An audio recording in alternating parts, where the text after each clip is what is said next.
Sa bawat pamilya, may mga hamon at pagsubok na kinakaharap.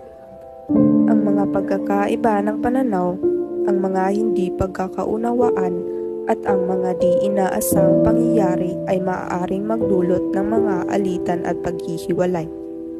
Ngunit, para sa ilang pamilya, ang mga hamon ay mas malalim at may mas masakit pa.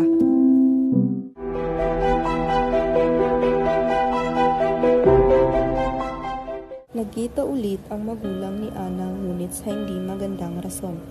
Napag-usapan nila na tumigil muna ng pag-aaral ang anak. Sa kadahilanang wala na silang pampaaral dito. Ngunit walang kaalam-alam si Ana sa pag-uusap ng kanyang magulang. Nakita ito ng kanilang kamag-anak at pinayuhan na pag-isipan ng mabuti ang kanilang magiging desisyon. Dahil ang anak nila ang maaapektuhan.